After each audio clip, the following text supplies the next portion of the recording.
So today's sermon, I have used directly Tutu's quote. I am a prisoner of hope. But first, before I start, I'd like to name the moment. And there is no denying that what we're seeing and experiencing around our world and in our nation, especially, is violence, polarization, fear, exhaustion, overwhelm, disbelief. Tutu believed that truth-telling is an act of love, not despair. He warned us that denial corrodes the soul of a nation. And he reminded us too that reconciliation without truth is not peace. It's pretense. And so we begin today by telling the truth about where we are and where we find ourselves today. And in that context, let me share some gems of wisdom from this remarkable man's life, his teachings, and his example. And those of you who've known me all these years, and especially since our time together last August, you will know the word Ubuntu, the South Nguni Zulu word Ubuntu, which is, of course, part of African indigenous knowledge. And it means, I am because you are. In divided times, Ubuntu becomes radical. It asks us to resist the lie that our worth depends on defeating one another. Think about that. That our worth depends on defeating one another. And that's what we're seeing, of course. But Ubuntu instead insists that our well-being is bound up with one another's, that my freedom is incomplete if yours is denied, that harm to one part of the human family diminishes us all.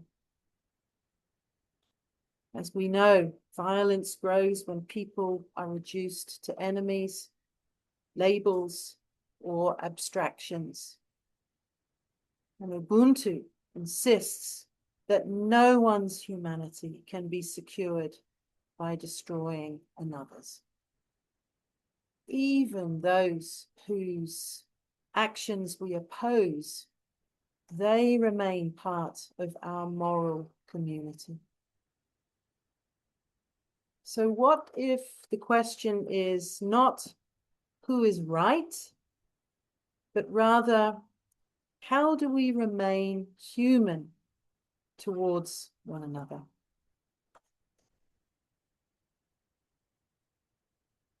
One of Tutu's most misunderstood qualities was his joy. It didn't come from naivety. Instead, it came from moral courage without any bitterness.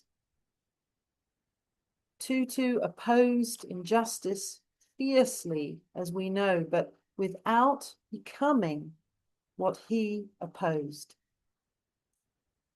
He believed that anger could and should fuel action, but that hatred poisons it.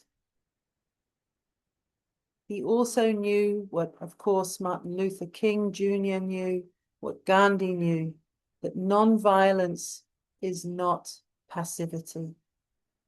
Rather, it is disciplined, demanding, and very, very brave.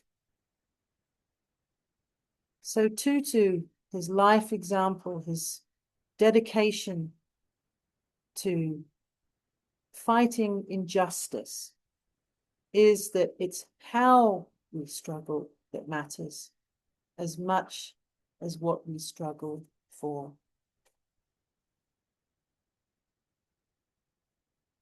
I want to pause here for a moment and talk about the key word of today's sermon title, and that, of course, is being hope. In times like these, hope, of course, can perhaps feel a little naive.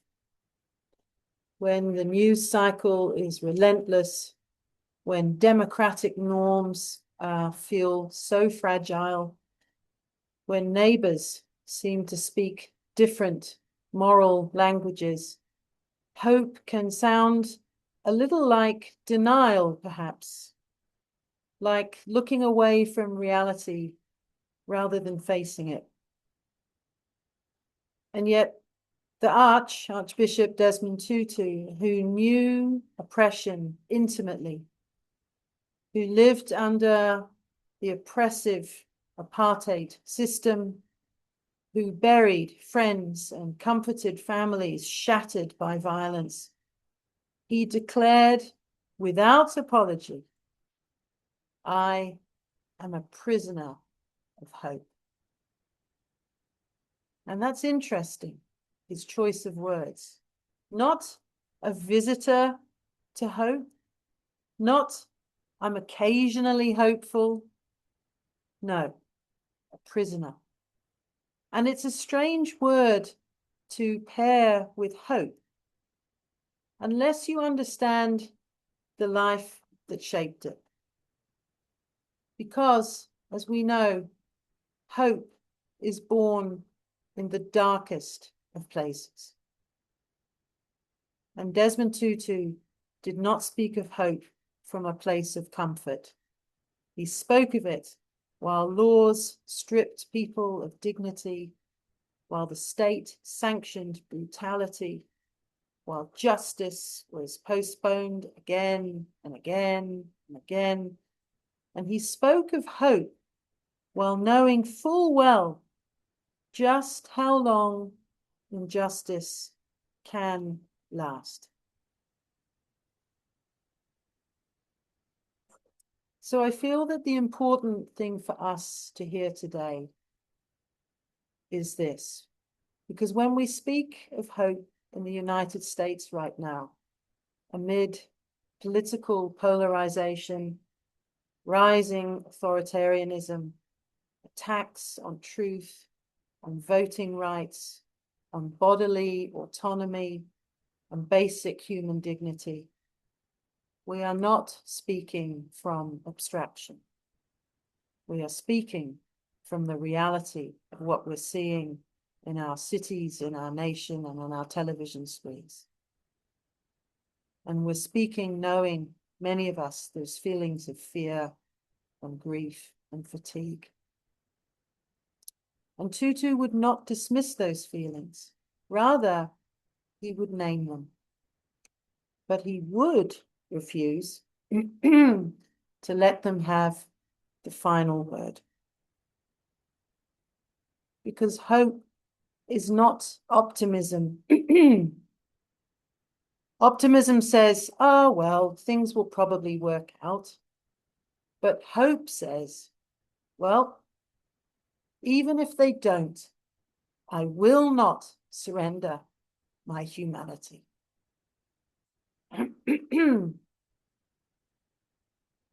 Optimism, of course, depends on outcomes, but hope depends on values. And Tutu once said, hope is being able to see that there is, in fact, light, despite all of the darkness. Not instead of the darkness, but despite it. And hope for Tutu was not a feeling, and I think that's important to stress. It was not a feeling, and hope is not a feeling. He taught us and showed us, and others like him, that hope is a discipline. It's a moral choice made again and again and again, even when circumstances argue against it. And one of the great gifts that Tutu offers us is this, that hope does not lie. Tutu did not soften the truth about injustice. He named apartheid as evil. He confronted power directly. He spoke truth even when it made him unpopular, and especially when it made him unpopular. And in today's climate, of course, where truth itself can be contested and distorted, this matters deeply, I believe. Hope, in Tutu's tradition, does not require silence. It requires courage. It requires courage to say, this is wrong, this is unjust, and this is not who we are called to be. And then, of course, to keep speaking, even when the cost is real. For Unitarian Universalists, this resonates so deeply with our commitment to the inherent worth and dignity of every person. Hope, rooted in dignity, demands that we tell the truth about it, about policies and systems and narratives that deny that worth.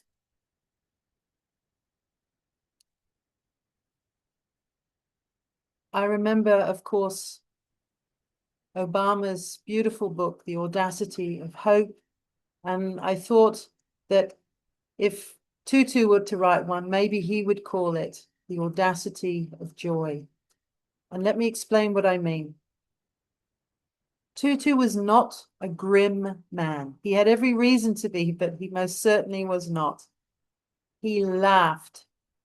Was very, very famous for that very infectious laughter. And he danced and he teased. He delighted in human foolishness, like a child almost, because he refused to let joy be stolen by cruelty. Let me say that again. He refused to let joy be stolen by cruelty. And this too was part of his resistance. In the face of despair, joy, as we know from other sermons that we've heard in the past year or so, becomes an act of defiance. It reminds us that injustice does not own the human spirit, that love, creativity, and tenderness persist even under pressure. And Tutu's life invites us to remember this, that joy is not a distraction from the struggle. Rather, it's the fuel for it. Last Monday, of course, here in Cape Town in South Africa, it's summertime for us, and all the university campuses are closed. The biggest and most famous in Africa, of course, being the University of Cape Town. And they run a summer school, so you can go and either for free or for a very small donation hear the most amazing lectures. And I went last Monday to listen to a lecture given by his old friend, fellow activist and spiritual colleague called Peter Story. Now, Peter is, he's retired now, but was a Methodist bishop. And he spoke so lovingly of his time alongside Tutu, many, many years during the liberation struggle. And he pointed to 5 things that made Tutu the man he was. And I scribbled them down furiously because I wanted to share them with you. Very quickly, they are these. Number 1, he had a life rooted in prayer and spiritual practice. That's what kept him grounded That's what kept him going. Number 2, he saw with what Peter called with the eyes of Jesus. He was able to see imago Dei, which is the same as many greetings and many traditions, which are seeing the divine in everyone, even those we dislike. Number 3, he had a heart that was willing to be enlarged. God, he said, is not a Christian. Imagine how revolutionary that was. Why did he say that? Because his entire vision, as that opening video showed you, was so enlarged and so all-encompassing. Number 4, he engaged every part of himself: priest, pastor, prophet. He spoke out and he acted. And finally, something I think all of us can identify with. He was, as Peter called him, the wounded healer. He listened to the pain of his people and he cried with them. So in closing, let me leave you with these thoughts. What does all of this mean for us right now? Well, let me tell you what I think it doesn't mean. It does not mean certainty about the future. It does not mean pretending everything is fine. It does not mean disengaging from reality. It means rather choosing, as Tutu did again and again, to align ourselves with life. It means refusing to dehumanize anyone, even when others do. It means, I believe, showing up, especially when it's uncomfortable. And it means that believing love is not foolish and justice is not optional. Tutu believed that the moral arc of the universe always bends towards justice. And we, merely like the arrow in the bow, need to align ourselves with it. So in these troubling days in our nation and in our world, despair can and will, I'm sure at times, knock loudly on the door. But Desmond Tutu reminds us that hope is not something we wait for, it's something we practice.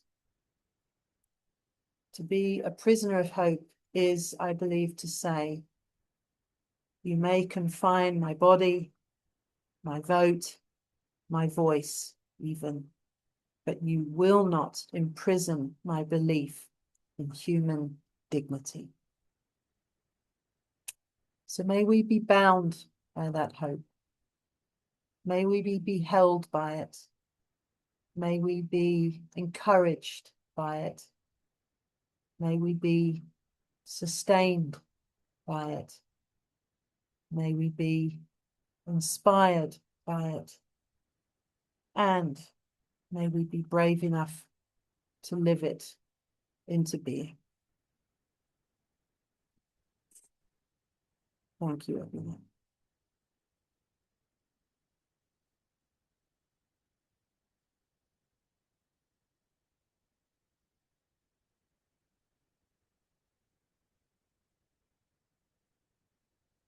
In closing, I'd like to do what I've called a ritual, but I think it's more sort of a moment of reflection and meditation and response to this.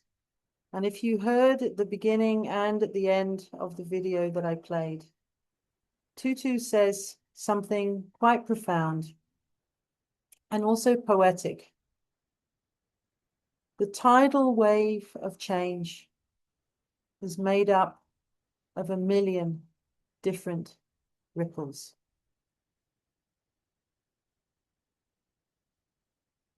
I love that, because a ripple can seem on its own so small, but when combined with all other ripples, it can indeed become a tidal wave of change.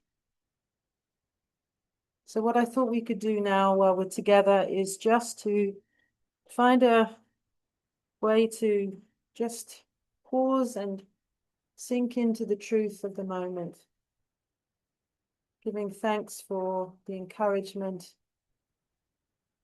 and the modeling of people like Desmond Tutu in our lives now and for our futures.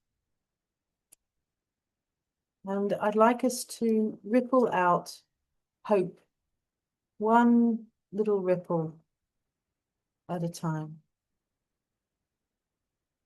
And just to ripple out to yourself right now, whatever you're struggling with, whatever is weighing you down, concerning you, frightening you even, just to send out a ripple of hope to yourself.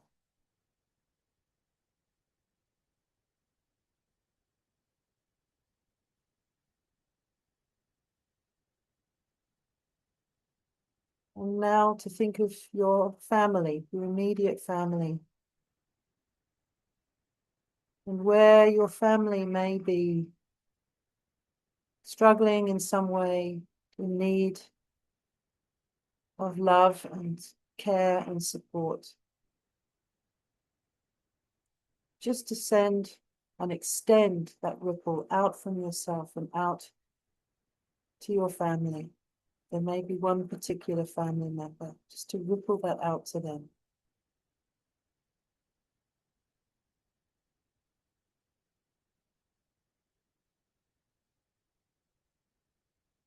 And to our beloved community, anyone who may be suffering in any way, in need in any way,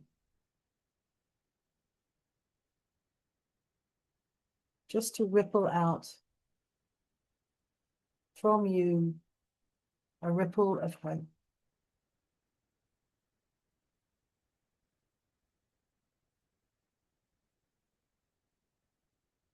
And now to our nation under siege,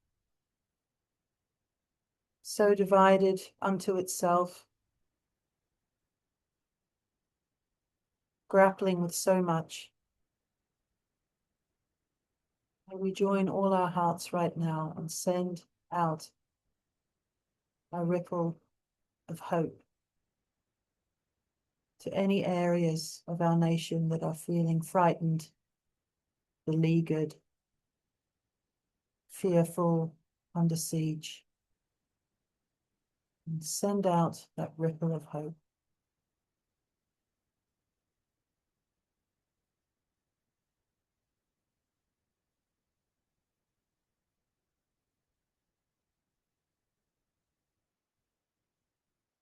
And now let's extend that ripple right out across our globe to all of the nations that are suffering in strife, at war.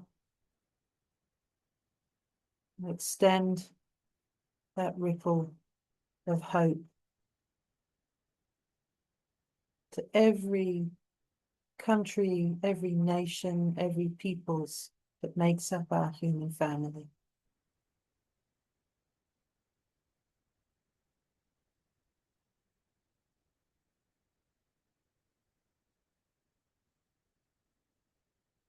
And let me close with one of my favorite prayers. Peace in my heart brings peace to my family.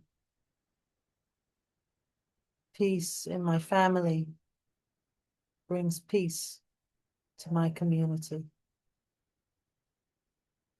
Peace in my community brings peace to my nation.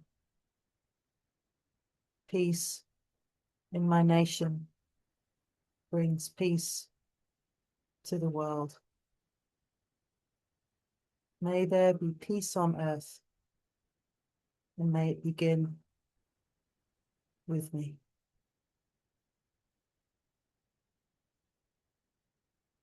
Let it be so, and so it is. If you like this video, please like us on YouTube, subscribe to our YouTube channel, and click on the bell to be notified whenever we post a new video. Thank you.